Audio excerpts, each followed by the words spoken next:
Hello student, welcome to DNS channel. मैं आपकी chemistry mentor Priyanka ma'am. तो बच्चों, आज का ये जो वीडियो लेक्चर होने वाला है, जिसमें हम लोग प्रीवियस ईयर के बीएससी थर्ड सेमेस्टर के केमिस्ट्री का यूनिट नंबर 5 को सॉल्व करने वाले हैं, जितने भी आपके पीवाईक्यू हैं। ठीक है, तो पीवाईक्यू में आपके कौन कौन से आएंगे? वेरी शॉर्ट आएंगे and long answer type question आएंगे। इसके प्रीवियस वाले वीडियो में बच्चों हम लोग क्या किए थे? यूनिट 4 का डिस्कस किए थे, very short and long question. ठीक है, इसके बाद आपका यूनिट 6 आएगा, देन यूनिट 7 एंड यूनिट 8। चलिए स्टार्ट करते हैं।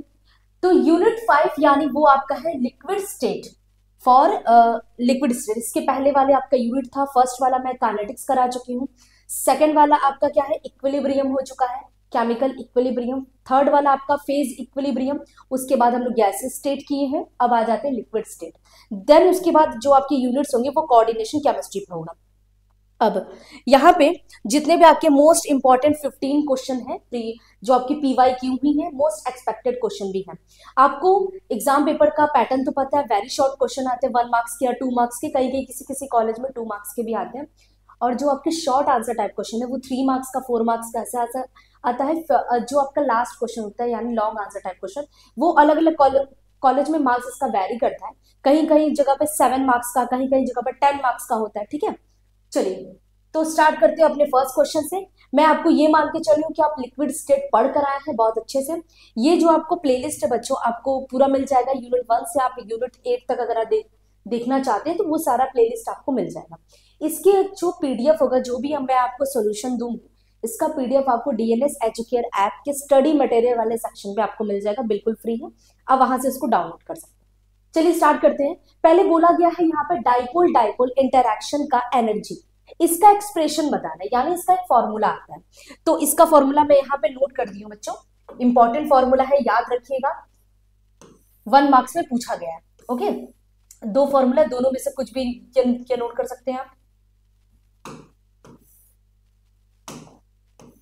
ओके, ये आपका डाइपोल डाइपोल इंटरैक्शन क्या होता है, मैं आपको क्लास में भी पढ़ाई हूँ। जब भी आपका कोई भी डाइपोल होता है, देखो डाइपोल का मतलब समझो क्या होता है। डाइपोल जहां पे आपको 2 पोल दिखाई दे, पोल का मतलब 2 आपके चार्जेस। अब वो चार्जेस कैसे होना चाहिए? Must be opposite. I hope आपको आवाज क्लियर आ रही होगी। ठीक, मस्ट बी अपोजिट कि आपको चार्जेस आपको देखने को मिलेंगे। ओके, तो डाइपोल तो यहाँ पे 2 पोल यानी 2 चार्जेस होंगे एक दूसरे के अपोजिट साइड में। सपोज करते हैं, एक एग्जांपल लेते हैं। आपके पास क्या है? HCl के 2 मॉलिक्यूल्स हैं। ठीक, तो हम इसको इस तरीके से बना सकते हैं। HCl के बीच में क्या होता है? कोवेलेंट बॉन्ड होता है, क्योंकि इलेक्ट्रॉन की शेयरिंग हुई है यहाँ पे। ओके, इलेक्ट्रॉन की यहाँ पे शेयरिंग हुई है।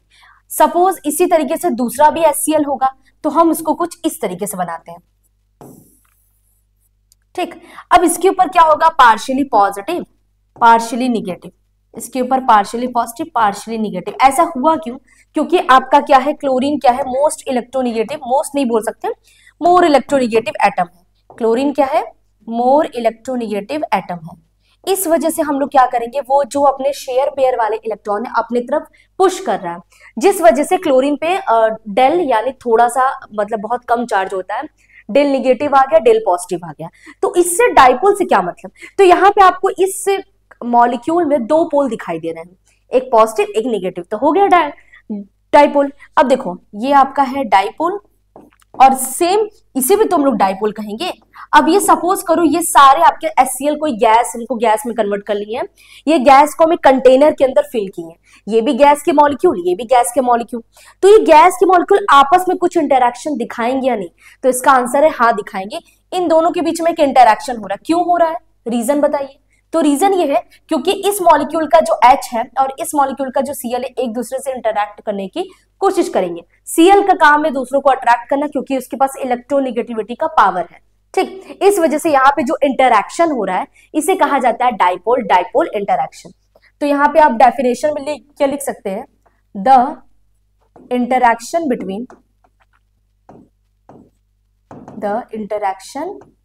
Between 2 dipole molecule, 2 dipoles molecules is called as dipole interaction. Dipole interaction. Clear है? एग्जाम्पल के तौर पे आप HCl का एग्जाम्पल दे सकते हैं। आई होप आपको ये क्वेश्चन क्लियर हुआ होगा। ओके, चलते हैं नेक्स्ट क्वेश्चन पे। पहले आप ट्राई करो, क्या बोला है London force, what are the London force. चलिए जल्दी से बताइए क्या है।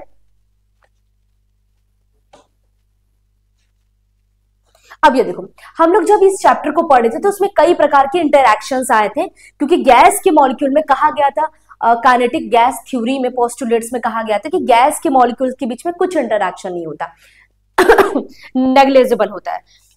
सॉरी। तो बट यहां पर ऐसा नहीं है, तो नेग्लिजिबल नहीं होता है। देखा गया कि गैस के मॉलिक्यूल में अलग अलग टाइप का इंटरैक्शन होता है। डाइपोल डाइपोल इंटरैक्शन होता है, डाइपोल इंड्यूस्ड इंटरैक्शन होता है, फिर हो जाता है इंड्यूस्ड डाइपोल इंटरैक्शन होता है, और आपका हाइड्रोजन बॉन्डिंग तो नहीं लाना होगा क्योंकि वो अलग टाइप का हो जाएगा, वॉन डेर वाल इंटरैक्शन। ये सारे इंटरैक्शन आपके गैस के मॉलिक्यूल में मिल रहा है। तो इसका मतलब जो हम लोग काइनेटिक थ्योरी ऑफ गैसेस का पोस्टुलेट्स पढ़ते हैं, तो वो मतलब क्या बोलेंगे उसको कि हाँ उसमें कुछ चेंजेस या कुछ मॉडिफाइड करने की जरूरत है। तो सेकंड थिंग आपसे क्वेश्चन पूछा गया लंदन फोर्स, इसको दूसरा किस नाम से हम लोग जानते हैं, 1 मार्क्स का ही क्वेश्चन, यानी सिर्फ डेफिनेशन पूछा है। इसको दूसरे नाम से जानते हैं induced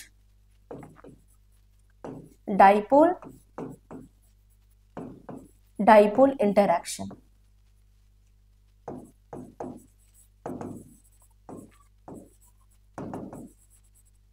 okay, induced dipole interaction.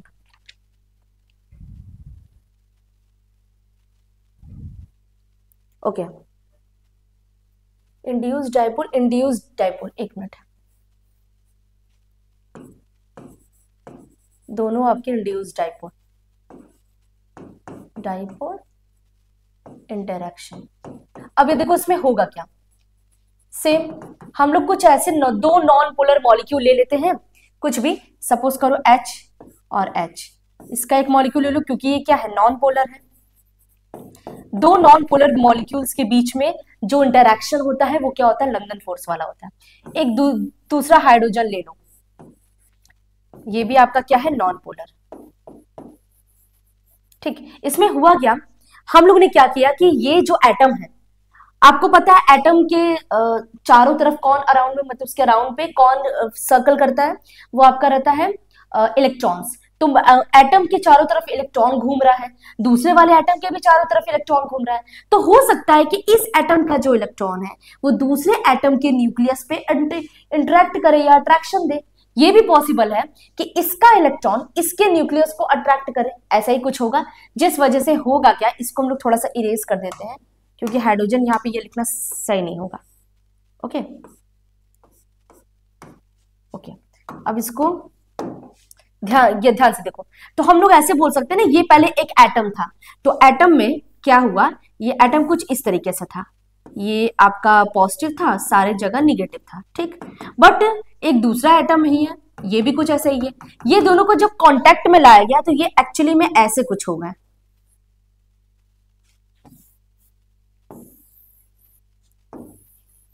थोड़ा सा इनके अंदर क्या इनका जो स्ट्रक्चर है डिस्ट्रैक्ट हो गया, ठीक, यहाँ निगेटिव, यहाँ पॉजिटिव, पूरे न्यूक्लियस यहाँ आ गए। पर ऐसा आपको लग रहा है कि मैम न्यूक्लियस तो सेंटर में होता है, वो किनारे कैसे आ गया, ऐसा कुछ हुआ नहीं है, बस थोड़ा सा क्लाउड चेंज हो गया है, ठीक। पूरे क्या निगेटिव यहाँ चले गए, पूरे पॉजिटिव यहाँ चले गए, ठीक, ऐसा कुछ हुआ। तो इस पहले ही अकेला था नॉन पोलर, या इसको दूसरे एग्जांपल समझते हैं। आप अपने घर में बहुत अच्छे से बैठ के पढ़ाई कर रहे थे, अभी आपका एग्जाम चल रहा है, आपका दोस्त आया, बोला कि बहुत देर से पढ़े यार, चलो कुछ खाते पीते थोड़ा बाहर घूमते हैं, तो उसकी वजह से आप थोड़े डिस्ट्रैक्ट हो गए। सेम चीज यहाँ पे क्या हुआ, ये जो एटम अकेला था, न्यूट्रल था, आइसोलेटेड था, तो उसको कोई दिक्कत नहीं था, उसका शेप वगैरह स्फेरिकल था। पर जैसे इसके बगल में कोई दूसरा एटम आया तो ये इसको क्या किया, इंड्यूस कर दिया कि भाई हम भी मतलब इसको इंड्यूस करे कि तुम थोड़ा डाइपोल हो जाओ, जिस वजह से ये दोनों क्या हो गए, डाइपोल हो गए। लेकिन ये पहले क्या डाइपोल थे, नहीं। अब जैसे ही आपका दोस्त चला जाएगा, आप बोलेगा कि भाई अब बहुत कुछ खा पी लिए, मार्केट घूम गए, अब घर चलते हैं, अब घर चल जाते, जो आप अपने घर पे वापस आ गए, अब आप फिर से अब अपनी पढ़ाई स्टार्ट कर दिए। तो सेम चीज, ये जो इंटरेक्शन परमानेंट नहीं रहता है, कुछ टाइम के लिए रहता है। ये एटम इसके पास आएगा, तब तक इंड्यूस करेगा, तब तक यहाँ पे डाइपोल बन जाएगा, कुछ टाइम के लिए आपका डाइपोल बना है। तो इसे हम लोग बोलेंगे इंड्यूस, क्योंकि पहले से ऐसा नहीं था, इसे कोई इंड्यूस किया है तब जाके ये डाइपोल बना है। तब इसे बोलते हैं, इन दोनों के बीच का जो इंटरैक्शन होता है उसे बोलते हैं इंड्यूस डाइपोल इंटरैक्शन, या इसको दूसरी भाषा में बोलते हैं लंदन फोर्स। आई होप आपको क्लियरिटी हुई होगी क्या है इस टॉपिक में। ठीक, इसका डेफिनेशन अगर बोलेगा तो लिख देना, the interaction between the two non polar molecules is called as London forces. Okay, ये मतलब ये लंदन में डिस्कवर हुआ था, इस वजह से इसका नाम है। चलते नेक्स्ट क्वेश्चन पे। डिफाइन हाइड्रोजन बॉन्ड, ये भी बहुत सिंपल है। जब हम लोग लिक्विड्स की बात करते हैं तो लिक्विड्स में आता है हाइड्रोजन बॉन्ड, क्योंकि आपको पता है बहुत सारे जो ऐसे मतलब लिक्विड्स है, सॉल्वेंट है, जिसका सबसे पहले यूनिवर्सल सॉल्वेंट तो आपका वाटर है। तो उसमें वाटर में ऐसा क्या खास बात होता है कि सब कुछ उसमें डिसॉल्व हो जाता है। देखो मैक्सिमम चीजें तो डिसॉल्व ही हो जाती हैं। तो हम लोग जैसे अल्कोहल ले लो, उसमें थोड़ा वाटर डालो, अल्कोहल वाटर एक दूसरे में मिक्स हो जाते हैं। ऐसा तो नहीं लगता कि हमको साफ साफ दिखाई दे रहा है यहाँ पे अल्कोहल है यहाँ वाटर है, आराम से मिक्स हो गया। वाटर को वो मिल्क में भी डालो तब भी मिक्स हो जाता है। तो ऐसा क्या खास बात है? तो एक्चुअली में होता क्या है, हाइड्रोजन बॉन्डिंग, तो इसका लिखो, द बॉन्डिंग बिटवीन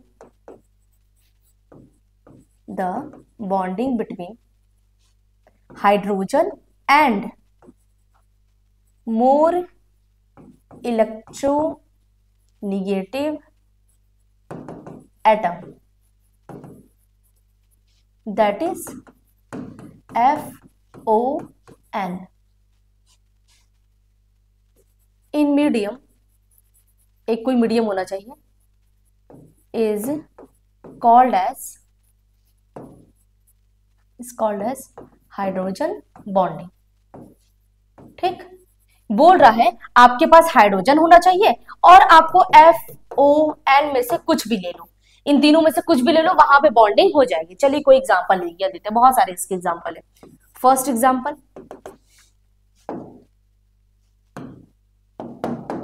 अब ये देखो हम लोग ले लेते हैं एसिटिक एसिड। एसिटिक एसिड में लेंगे, वाटर में लेंगे, वाटर में हो सकता है, और वाटर प्लस, एक मिनट, वाटर प्लस इथेनॉल में हो सकता है। चलो देखो एसिटिक एसिड में क्या होगा। हाँ, एक और बात, जो आपका हाइड्रोजन बॉन्डिंग होता है, यहाँ पे मैं आपको बता दे रही हूँ, हाइड्रोजन बॉन्डिंग होता है 2 टाइप्स का। ठीक, बॉन्डिंग होता है 2 टाइप्स का। कौन कौन सा? एक होता है इंटर और एक होता है इंट्रा। अब इंटर और इंट्रा में क्या डिफरेंस है? जैसे सपोज करो आप अपने क्लास में हैं, सारे आप बीएससी 3rd सेमेस्टर के स्टूडेंट्स हैं, तो आपके क्लास में सारे बीएससी 3rd सेमेस्टर के स्टूडेंट ही पढ़ाई करेंगे कॉलेज में। वहां कोई 4th सेमेस्टर या 1st सेमेस्टर का तो आएगा नहीं। तो यहाँ पे जो इंटरैक्शन हो रहा है, आप लोग अपने दोस्तों से बात करते हैं, कुछ भी इंटरैक्शन हो रहा है, तो वो आपका इंट्रा हो जाएगा। सेम है ना, सारे एक स्टूडेंट का जो स्ट्रीम है पूरा सेम है। अब एक काम करते हैं ना, आपका जो बैच है, मतलब बीएससी 3rd सेमेस्टर का बैच, अब एक काम करते हैं बीएससी 1st सेमेस्टर का बैच लेकर आते हैं। ठीक है, उन दोनों को साथ में मिलाते हैं, तो इसमें जो इंटरैक्शन होगा वो आपका इंटर हो जाएगा। ठीक, चलो तो इंटर हाइड्रोजन बॉन्डिंग क्या होता है? हाइड्रोजन, शॉर्ट में मैं लिखवा दे रही हूं, hydrogen bonding between 2 same are different molecule. अब मैं एक आपको एग्जांपल देती हूँ। जैसे मैं आपको बताया कि बीएससी 3rd सेमेस्टर का बच्चे हैं और कहीं पे आगे बीएससी 1st सेमेस्टर के बच्चे, दोनों क्लास में बैठा लिए। अब एक कंडीशन और है कि आप अपने बीएससी 3rd सेमेस्टर के ये वो बच्चे हैं और किसी अदर कॉलेज से बीएससी 3rd सेमेस्टर के बच्चे आप ही की क्लास में बैठे हैं, तो वो सिचुएशन, तो ध्यान रखना, जो आपका इंटर हाइड्रोजन बॉन्डिंग होता है वो चाहे 2 सेम मॉलिक्यूल हो या 2 डिफरेंट मॉलिक्यूल हो, दोनों के बीच में होगा। ठीक, तो इसको आप जस्टिफाई नहीं कर सकते। लेकिन इंट्रा क्या है? केवल एक मॉलिक्यूल के अंदर। तो ये लिखो, हाइड्रोजन बॉन्डिंग ओनली सेम या ओनली 1 मॉलिक्यूल, एक ही मॉलिक्यूल में आपका हाइड्रोजन बॉन्डिंग हो जाएगा। जैसे सपोज करो मैं एक मॉलिक्यूल, ठीक है, तो हमारे अंदर ही हाइड्रोजन बॉन्डिंग हो गया, ठीक। अब जैसे मान लो कि वो मुझे भूख लगी है, तो मैं ऐसे बोली कि मुझे भूख लगी है, तो मतलब ये मेरा खुद का है। अब जैसे मेरे साथ मेरी फ्रेंड भी खड़ी है, तो उसे भी भूख लगा, मुझे भूख, तो ये इंटरक्शन क्या होगा, दो लोग आ गए ना, सिर्फ दो लोग आ गए, चाहे वो सेम हो डिफरेंट हो, डजेंट मैटर, लेकिन उसमें आपका क्या होगा, इंटर होगा। इंट्रा वाले में कोई एक ही मॉलिक्यूल है। तो इसका एग्जाम्पल हम लोग देख लेते हैं। जैसे मान लो कि अभी सपोज करो एसिटिक एसिड वाला, अब किसी और पेन का यूज करना पड़ेगा, अलग हो गया। अभी देखो ध्यान से देखना, एसिटिक एसिड वाला फॉर्मूला आपको पता है, एसिटिक एसिड आपका ये होता है, एसिटिक एसिड, ठीक। अब इसको एक्चुअली में ये 2 मॉलिक्यूल हम लोग ले लेते हैं, ठीक, तो इसको हम लोग ऐसे बनाते हैं, ठीक, ये हो गया आपका CH3 हो गया, और सेम इसी का कोई दूसरा बना दो,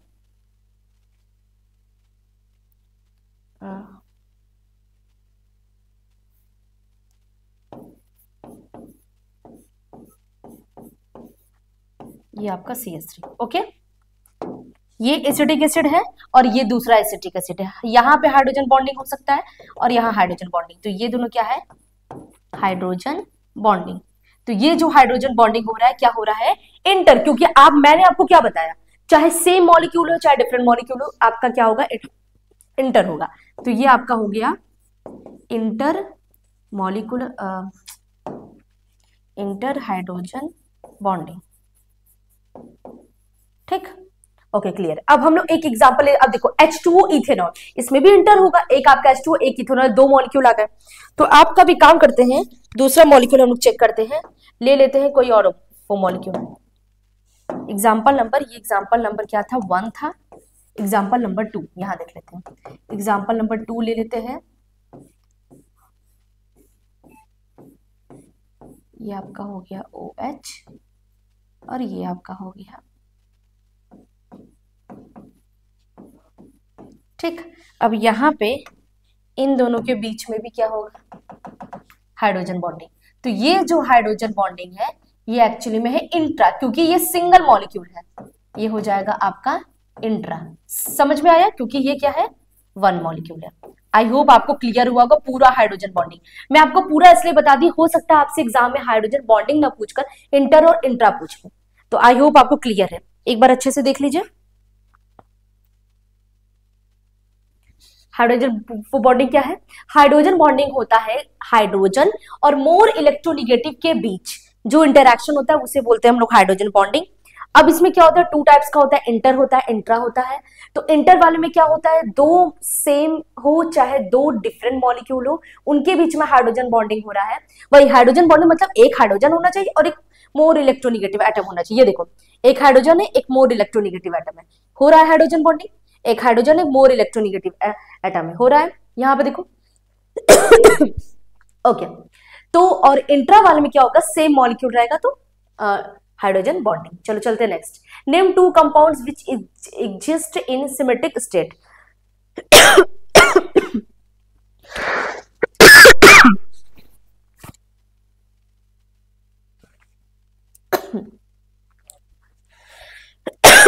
इसको मैं क्लास में ही बताई हूँ, जल्दी बताइए क्या होगा इसका आंसर।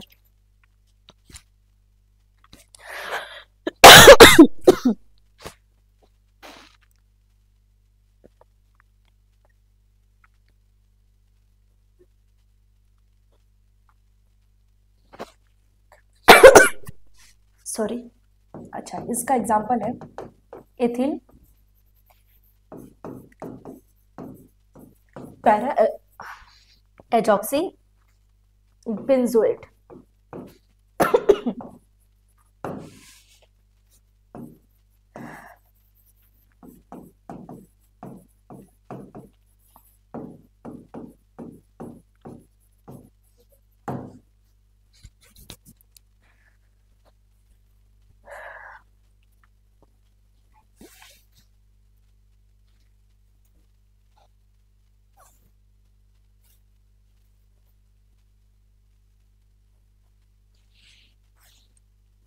ओके तो यहाँ पे 2 कंपाउंड के बारे में पूछा गया है, सिमेटिक स्टेट में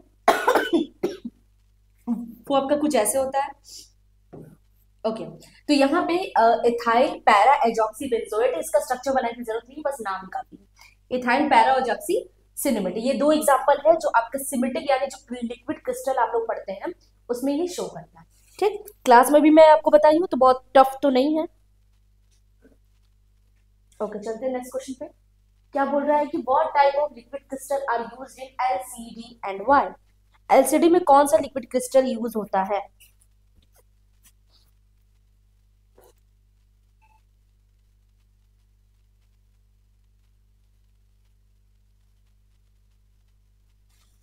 ओके तो इसका जो आंसर हो जाएगा, इसका हो जाएगा निमेटिक।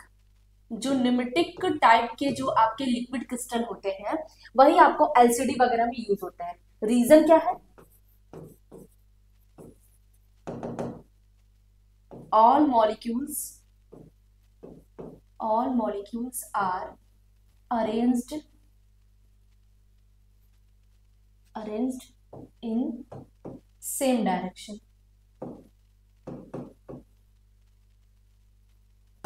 ये आपका कुछ इस तरीके से होता है, सारे आपके सेम डायरेक्शन में होते हैं। ठीक, इस तरीके से, तो इसे यहाँ पे एलसीडी वगैरह में यूज किया जाता है। चलो चलिए नेक्स्ट क्वेश्चन पे। Question number 6, what are the cause of optical properties of cholesteric type liquid crystal. जल्दी से बताइए इसका आंसर क्या होगा। ओके क्या होगा इसका आंसर। तो जब हम लोग ये वाला टाइप पढ़े थे कोलेस्ट्रिक, 3 टाइप के होते हैं, सिमेटिक, निमेटिक एंड कोलेस्ट्रिक। तो कोलेस्ट्रिक टाइप में एक लेयर ऐसी होती है तो दूसरी लेयर इससे थोड़ी सी बड़ी होती है, तीसरी लेयर इससे और बड़ी होती है, ऐसे होती है। तो यहाँ पे इस टाइप का जो आपका लिक्विड क्रिस्टल होता है एक दूसरे पे लेयर होता है, तो इसका क्या हो जाएगा, कोलेस्ट्रिक टाइप ऑफ लिक्विड। इसको हम लोग क्या क्या बोल सकते हैं, एक के ऊपर हाँ ट्विस्टेड बोल सकते हैं। तो आंसर है ट्विस्टेड। व्हाट टाइप पूछा है और 1 मार्क्स का है, तो बस ये लिख दो, twisted type of liquid, twisted type of liquid crystal are used in optical properties. ठीक है चलो चलते नेक्स्ट। क्या बोल रहा है, एग्जाम्पल ऑफ इलास्टिक जेल। चलिए बता दीजिए 2 एग्जाम्पल क्या है इलास्टिक जेल के। ओके तो इसका जो आंसर आपने ये नोट कर लिया, जल्दी बताओ। तो इसका आपका फर्स्ट हो जाएगा जिलेटिन और सेकंड आपका हो जाएगा स्टार्च। ये आपके 2 हैं जो आपके इलास्टिक जेल्स होते हैं। इलास्टिक जेल मतलब स्टार्च तो आपके ऐसे भी देख लेंगे आपके बॉडी में बनता है, और जिलेटिन मतलब इलास्टिक कहने का मतलब उनको थोड़ा सा मतलब हाथ से थोड़ा सा स्प्रेड करेंगे तो वो एक दूसरे में स्प्रेड हो जाए, खींच मतलब इलास्टिक उनमें नेचर ज्यादा होगा। ठीक चलते हैं नेक्स्ट क्वेश्चन पे। ये वाला एग्जांपल है नॉन इलास्टिक जेल। हाँ नॉन इलास्टिक जेल का जल्दी बताइए।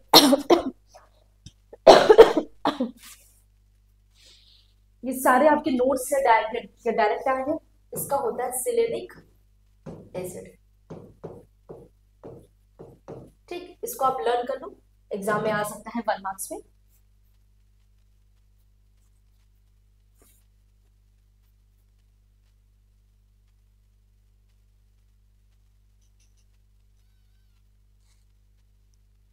ओके सिनर्सिस ये क्या होता है, तो ये आपसे थोड़ा अलग टाइप का क्वेश्चन है, इंपॉर्टेंट कर दीजिए क्योंकि ये आपके सिलेबस से मतलब सिलेबस में तो है लेकिन वहां से पूछना इसको चाहिए तो नहीं था, पर कोई बात नहीं पूछ लिया।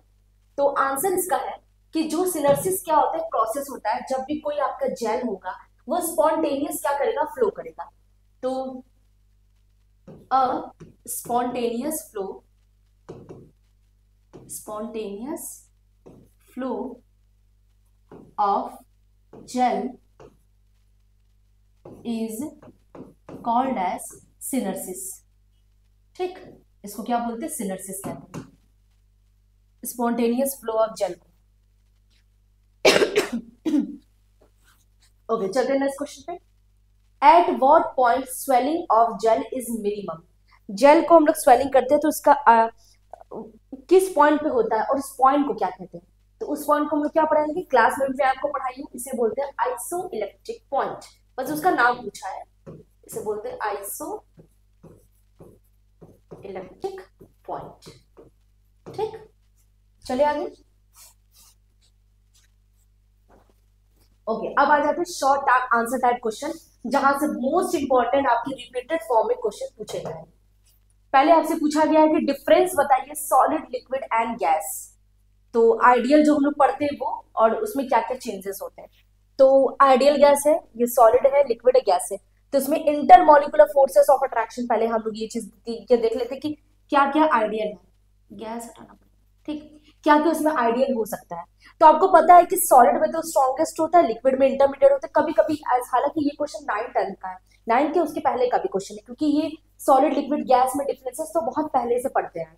पर एक बार क्वेश्चन दे दिया था, मतलब और करके क्वेश्चन दे दिया था जब उनका मूड अच्छा रहा हुआ एग्जामिनर का। ठीक, तो स्ट्रॉन्गेस्ट है, लिक्विड का इंटरमीडिएट होता है और गैसेस का वीक होता है इंटरैक्शन। ठीक है, होता है पर बहुत वीक होता है। चलो नेक्स्ट क्या है, मोशन ऑफ मॉलिक्यूल्स। आपको पता है सॉलिड तो मोशन करेगा नहीं, क्योंकि इतना ज्यादा स्ट्रांगली बाइंडेड है, तो वो तो मोशन करेगा नहीं। ठीक है, और आपका लिक्विड करेगा थोड़ा बहुत, लेकिन आपके गैस के मॉलिक्यूल बहुत ज्यादा मोशन करते हैं। और वो कौन सा मोशन करते हैं, उसको ट्रांसलेशनल, वाइब्रेशनल, रोटेशनल, हम लोग फास्टेस्ट स्पीड बोल सकते हैं। थर्ड क्या है आपका, रैंडमनेस ऑफ मॉलिक्यूल, मतलब कहीं पर भी मॉलिक्यूल आपस में अरेंज हो जाए। ठीक, जैसे नहीं होता क्लास में जब टीचर रहते हैं तो सारे बच्चे तो फिक्स्ड अपने अपने पोजीशन पे रहते हैं। वो जो क्लास से टीचर चला जाता है तो वो अपने रैंडम यहाँ बैठ जाते हैं, कोई दोस्त अपने 3-4 दोस्त एक साथ एक बेंच पे बैठ जाएंगे, तो ऐसा होता है। तो ये रैंडमनेस कहाँ पे, सॉलिड में होगा, क्योंकि सॉलिड के मॉलिक्यूल बहुत ज्यादा टाइटली वो पैक्ड है, तो वहां तो होगा नहीं। तो यहाँ पे लीस्ट होता है, यहाँ पे मैक्सिमम होगा, और यहाँ पे इंटरमीडिएट। चलो चलते हैं क्या है सीरियल नंबर 4 में, क्रिस्टल लैटिस। ये इंपॉर्टेंट है। तो सॉलिड में तो एग्जिस्ट नहीं कर सकते, लिक्विड में सेमी क्रिस्टलाइजेशन होता है, और गैस में नो क्रिस्टल लैटिस होता है। एग्जिस्ट इसमें क्या एग्जिस्ट करता है, भाई क्रिस्टल लैटिस क्या नहीं आपका इस तरीके से कुछ। ठीक, ये आपका लैटिस पॉइंट है। तो जाहिर सी बात है सॉलिड में तो हम लोग देखते ही हैं। शेप एंड वॉल्यूम, तो आपको पता है शेप और वॉल्यूम दोनों सॉलिड में दिखेगा। लिक्विड में आपको शेप नहीं दिखेगा, वॉल्यूम दिखेगा, और गैस में तो कुछ भी नहीं। ये तो आप पढ़ते हैं। चलो नेक्स्ट क्वेश्चन है इंपॉर्टेंट, क्या बोल रहा है, what are the difference between the solid, liquids, crystal and liquids. ये इंपॉर्टेंट है, और इसे 110% श्योर रहना, 90% ये है कि पूछ सकता है एग्जाम में। प्रॉपर्टी देखेंगे सॉलिड का, लिक्विड क्रिस्टल का एंड लिक्विड का। तो एन आइसोट्रॉपी एंड आइसोट्रॉपी हम लोग देखते हैं। तो एक्चुअली में होता क्या है, जब मॉलिक्यूल इस तरीके से होते हैं, अरेंज्ड होते हैं, तो एन आइसोट्रॉपी क्या होता है, जब मॉलिक्यूल को एक साथ देखेंगे तो ये सारे, अगर हम मॉलिक्यूल को क्रॉस करें, मतलब इस तरीके से अरेंज्ड है, इस तरीके से अरेंज्ड है, और यहाँ पे एक क्रॉस वाला एरो लगाएं, तो वो मॉलिक्यूल सारे सेम में आ जाएंगे। पर वही अगर मॉलिक्यूल पूरे तरीके से अरेंज्ड रहेंगे तो वो आपका एन आइसोट्रॉपी हो जाता है। तो ये आपका हो जाएगा सॉलिड में crystalline solids are an isotropy, ये वर्ड याद रखना। But amorphous solids are isotropic, जो एमॉर्फस होते हैं वो आपका आइसो रहते हैं। इसका जस्ट अपोजिट एन आइसो को ये मत समझना कि एन आइसो एमॉर्फस में जाएगा, नहीं। जो क्रिस्टलाइन होते हैं वो एन आइसो होते हैं, जो एमॉर्फस होते हैं वो क्या होते हैं, आइसोट्रॉपिक होते हैं। लिक्विड क्रिस्टल क्या होते हैं, एन आइसोट्रॉपिक होते हैं, और ये जो सिंपल लिक्विड होता है वो आइसोट्रॉपिक होता है। चलो बता दो मोबिलिटी, तो आपको पता है सॉलिड तो मूव करेगा नहीं, तो नॉट मोबाइल, लिक्विड, थ्रेड्स और layers as the different sheets are gliding. Okay, इसमें होता है लिक्विड क्रिस्टल के फॉर्म में बन गया ना, तो भाई होगा पर बहुत कम होगा, इससे ज्यादा होगा उससे कम होगा, वो तो मोबाइल रहेगा। थर्ड क्या है, surface tension and viscosity. Surface tension viscosity आपको जनरली पता है लिक्विड में ही देखने को मिलता है। तो डू नॉट शो तो करेगा नहीं, यहाँ पे बहुत कम शो करेगा, और यहाँ पे सबसे ज्यादा शो करेगा। चलते हैं नेक्स्ट, डिफरेंस बिटवीन द, अच्छा उसी के आगे है रैंडमनेस ऑफ मॉलिक्यूल। तो आपको पता है लिक्विड का ज्यादा है, मैक्सिमम है, लिक्विड क्रिस्टल का उससे कम रहेगा, और इसका तो एकदम कम रहेगा। ठीक, रैंडमनेस। चले आगे, चलते नेक्स्ट क्वेश्चन पे। अब यहाँ पे बच्चों लॉन्ग क्वेश्चन में बहुत सारे क्वेश्चन है। What are the liquid crystal, how are the classified, ये आपसे एग्जाम में रिपीटेड PYQ में आया हुआ क्वेश्चन है। ठीक, 2023 में या 2022 में आया हुआ क्वेश्चन है। ठीक है, लिक्विड क्रिस्टल क्या होते हैं, उनको कैसे क्लासिफाई करेंगे, उनके कैरेक्टरिस्टिक्स, प्रॉपर्टी बताइए, जो सिमेट्रिक, निमेट्रिक एंड क्लोस्ट्रिक वाला पढ़ते हैं ना, वही तो वही वाला। पहले देखो लिक्विड क्रिस्टल क्या होता है। तो liquid crystal is the state of matter that has properties between those of conventional liquids and दो सॉलिड लिक्विड्स। हम लोग काम करते हैं लिक्विड और सॉलिड के बीच का जो इंटरमीडिएट स्टेट आता है उसे बोलते हैं लिक्विड क्रिस्टल। वहां पे कुछ लिक्विड को हम लोग क्रिस्टलाइन फॉर्म में लाते हैं। ए लिक्विड क्रिस्टल में फ्लो लाइक अ लिक्विड, ये लिक्विड जैसा फ्लो कर सकता है, बट इट्स मॉलिक्यूल में बी ओरिएंटेड, और ये ओरिएंटेड भी है, इसके मॉलिक्यूल एक जगह फिक्स है तो फिक्स है। अच्छा, क्लासिफिकेशन हम लोग देख लेते हैं। तो इसका हो जाएगा लिक्विड क्रिस्टल का अकॉर्डिंग टू सिमेट्रिक टाइप, और फिर उसके बाद क्या है कैरेक्टरिस्टिक्स ऑफ सिमेट्रिक क्या लिक्विड ये पढ़ेंगे, फिर निमेटिक टाइप पढ़ेंगे, फिर थर्ड हम लोग का क्या होगा कोलेस्ट्रिक। ओके, तो एक काम करते हैं, इसका पहले एक बार फिगर देख लेते हैं क्या है कैसा है। ओके, तो ये देखो, ये आपका सिमेट्रिक लिक्विड्स है, इस तरीके से क्रिस्टल पे लेयर आपको वो बनाया गया है। ठीक, चलो इसको पढ़ते हैं। In this type of liquid crystal the long chain molecules are arranged side by side overlap में अरेंज्ड है, जैसा कि आप यहाँ पे देख सकते हैं फिगर में। देखो साइड बाय साइड है ना, अरेंज्ड है। ये एक्चुअली में कुछ इस टाइप का इस टाइप का आपको देखने को मिल रहा है। Side by side parallel to each other in well designed and equispaced planes. ठीक है, but there is no periodicity within the planes में पीरियोडिसिटी नहीं है। अगर आप उसको जिस तरीके से ऐसे समझो ना, एक ऐसे मॉलिक्यूल है, एक ऐसे मॉलिक्यूल, इस तरीके से, तो हम लोग ऐसे वाला इसको ऐसे देखेंगे तो कुछ इस तरीके से दिखाई देगा। ठीक, hence symmetric type of liquid crystal are said to exist in 2 dimensional order. 2 dimensional order में होगा, एक 1 dimensional disorder in contrast to which has 3 dimensional order. 3 dimension में अब देखो यहाँ क्या में बताया गया, ये आपका 2 डायमेंशन है और ये आपका 3 डायमेंशन है। ठीक, इस तरीके से optically symmetric liquid crystal are uniaxial and doubly refracting and therefore they are affected by magnetic field. Doubly वो रिफ्लेक्टिंग है, मतलब आ भी रहा है जा भी रहा है, तो वहां मैग्नेटिक फील्ड का कोई भी रोल नहीं होगा। The following are the important compound existing in symmetric state.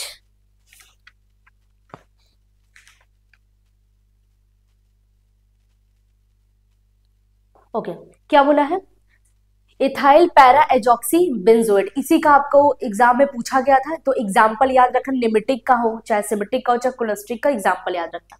इसका ट्रांजिशन पॉइंट ये है, मेल्टिंग पॉइंट ये है। ठीक, और इथाइल पैरा एजॉक्सी सिनेमेट एन का मतलब नॉर्मल है, ऑक्टाइल पैरा एजॉक्सी सिनेमेट, इन दोनों का बस ये वैल्यू याद भी ना हो तो कोई दिक्कत नहीं है। अब इसके कुछ कैरेक्टरिस्टिक्स है, they do not flow like ordinary liquids. जैसा ऑर्डिनरी लिक्विड्स आप फर्श पे गिरा दो, पानी गिरा दो, कुछ भी तेल वेल लगा दो, फ्लो करने लगता है, वैसा फ्लो नहीं करेगा। दे फ्लो इन द लेयर्स, ये लेयर फॉर्म में फ्लो करते हैं। जैसे सपोज करो हनी को क्या करो फ्लोर पे गिरा दो, तो आपको दिखेगा धीरे धीरे फ्लो करेगा। ठीक, due to presence of weak force among the layers, these layers are slide over each other, एक दूसरे पर स्लाइड करता हुआ जाएगा। मतलब सपोज करो एक ऐसे एक ऐसे एक ऐसे, इस तरीके से आपका फ्लो करेगा। ठीक, सिमेट्रिक मतलब ऐसा होता है, इसको जर्मन में कहा गया soap like. Ordinary soaps show this type of crystal phase at high temperature, इतने टेम्परेचर 200 डिग्री सेंटीग्रेड के अप्रॉक्स में। तो ये आपका कुछ सोप जैसा, जैसे सोप से नहीं कि वो निकलता है लिक्विड जैसा, सेम वैसा ही होगा in presence of water. They show X rays diffraction, ये एक्स रे डाइफ्रैक्शन को शो करते हैं। Pattern similar to crystal but these are not 1 dimensional pattern, इनका जो डायमेंशनल है वो क्या बोलते हैं 1 डायमेंशनल नहीं है। ठीक है, they do not show Newtonian flow. एक मिनट, अच्छा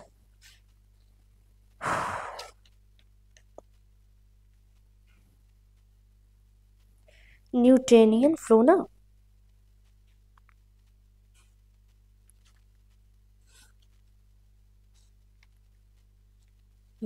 जो फ्लो होता है इस तरीके से, इस तरीके जो एक नॉर्मल फ्लो होता है ना एक कोई लिक्विड का, तो वैसा फ्लो नहीं कि वो देगा, वो तो नॉर्मल लिक्विड देता है ना। चलो, निमेटिक टाइप और liquid crystal they have long chain molecule, एकदम जैसा वैसे रहेगा, और इसका जो स्ट्रक्चर है कुछ इस टाइप का है, ये कुछ ऐसे रहेगा, इस टाइप के आपके लिक्विड्स रहेंगे। इसको जब 3 डायमेंशन में देखेंगे तो ऐसे ऐसे। ठीक, they have long chain molecules arranged parallel to each other symmetric type जैसा होगा, but their planar structure is lost. देखो ये स्ट्रक्चर आपका प्लेनर दिख रहा है, प्लेन में ही है, वो आपका 3D में था, exist in 1 dimensional order and 2 dimension, ये 1 and 2 में है, और ये आइसोट्रोपिक है, dimension disorder. Optically these are non uniaxial diffraction, they are much affected by magnetic field. अब ये क्या करेगा, मैग्नेटिक फील्ड में अफेक्ट करेगा। निमेटिक जो आपका टाइप है इस तरीके से अच्छा बना हुआ है फिगर, ठीक, non layer structure of limiting डाइफो structure. In limiting liquid crystal orientation of all molecules are the same, सारे मॉलिक्यूल्स का ओरिएंटेशन क्या है, सेम है। In the magnetic and electrical field molecules are oriented in the direction of field due to this property Christopher LCD. इसी वजह से हम लोग इसको एलसीडी वगैरह में यूज करते हैं, लिक्विड क्रिस्टल डिस्प्ले। इसका फुल फॉर्म भी कई बार आपसे एग्जाम में 1 मार्क्स में पूछ लेता है, ठीक, लिक्विड क्रिस्टल डिस्प्ले, एलसीडी का हम लोग यूज करते हैं। एलसीडी आपका कुछ ऐसे ही रहता है, अगर आपका पैरेलल नहीं होता तो मुझे एक चेहरा, मतलब जो हम लोग टीवी में देखते हैं तो एक चेहरा मुझे इधर दिख रहा है, दूसरा चेहरा आपको ऐसा दिखता है कि बाहर आ जाएगा, तो इस टाइप का। एचडी वालों का जो एक एचडी पूरी टीवी आती है तो वो आपकी अलग होती है, ठीक। चलो चलते, इसका वॉच में और कैलकुलेटर वगैरह में यूज करते हैं। चलो क्या है इसका टेबल, देखो पैरा एजॉक्सी एनिसोल है, ठीक, पैरा एजॉक्सी फेनोलेट है, और एमिस्ट्रे एनिसोल, एक मिनट, ठीक, इस तरीके से पैरा एजॉक्सी एनिसोल आपका रहेगा। ओके, ट्रांजिशन पॉइंट दिया है, मेल्टिंग पॉइंट दिया है। अब आ जाओ थर्ड पे, आपका क्या है, ये दोनों को याद करने की जरूरत नहीं है, एग्जाम्पल याद कर लो। कोलेस्ट्रिक टाइप, ये आपको देखो लॉन्ग क्वेश्चन में पूछा है तो आपको जाहिर सी बात है पूरा तो लिखना ही पड़ेगा। Cholesteric liquid crystal show many of the characteristics behaviour limiting liquid का एज वेल एज क्या है, सेमेटिक का। They are the found to be caused dispersion of white light into brilliant colors and rotation of polarized transmitted light। इसका देख लो figure कुछ इस तरीके से, एक मिनट,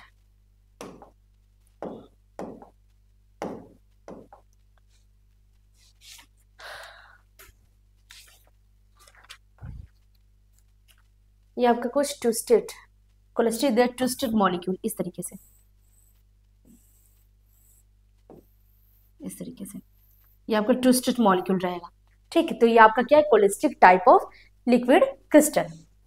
ओके, इसका कैरेक्टरिस्टिक्स पढ़ लेते हैं। Liquid crystal are used in NMR spectroscopy, जो कि आपको पढ़ना है 3rd ईयर में पढ़ना होता है, यानी आपका हो जाएगा 5th सेमेस्टर में, 5th या 6th सेमेस्टर में आपको मिलेगा एनएमआर स्पेक्ट्रोस्कोपी। बहुत अच्छा मजेदार टॉपिक है, टॉपिक क्या पूरा चैप्टर ही है, बहुत और पूरा यूनिक है, मतलब ये आपने कभी नहीं पढ़ा होगा केमिस्ट्री में, अब जाकर आप पढ़ेंगे। तो वो एनएमआर स्पेक्ट्रोस्कोपी, अभी इसको बताने का कोई मतलब नहीं है, पूरा बाउंस करेगा। ये एनएमआर स्पेक्ट्रोस्कोपी में क्या करता है, शो करता है, यही वाला क्या है आपका कोलेस्ट्रॉल वाला type.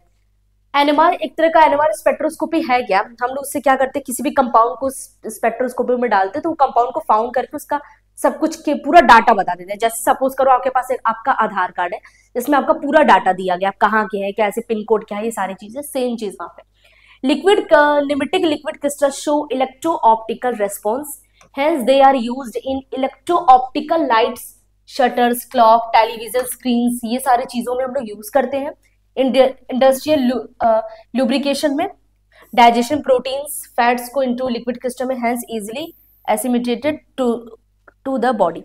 They are used in gas liquid chromatography, chromatography X ray वगैरह में भी यूज होता है, क्रोमेटोग्राफी वहां पर भी, और जो कैमरा का जो फिल्म आता है उसमें भी यूज होता है, ठीक। तो यहाँ भी बच्चों आपको जितना भी यूनिट 5 का हम लोग लिक्विड क्रिस्टल के बारे में जितने भी most important MCQ very short है एंड हाँ, इसका जो एमसीक्यू भी है मैं ऑलरेडी सॉल्व करा चुकी। अगर आपको मन है देखने का एमसीक्यू वाला तो एमसीक्यू वाले सारे प्लेलिस्ट एक साथ है, यूनिट 1 से लेकर यूनिट 8 तक, उसे भी आप देख सकते हैं। क्वेश्चन जितना ज्यादा लगाएंगे अच्छी बात आप ही के लिए। ओके, तो लिक्विड क्रिस्टल के यहाँ पे जितने भी आपके क्वेश्चन हैं यहाँ पे सॉल्व हो चुके हैं। अब इसके नेक्स्ट लेक्चर में हम लोग क्या करेंगे, यूनिट 6 के बारे में पढ़ेंगे, जिसमें आपका ढेर सारे आपके जितने भी क्वेश्चंस रहेंगे, most important question coordination chemistry है। देन हम लोग आ जाएंगे उस पर टर्म सिंबल वाला जो नेक्स्ट चैप्टर है, theories of coordination chemistry.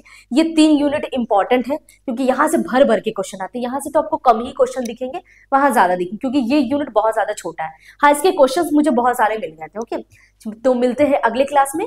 Thank you for watching.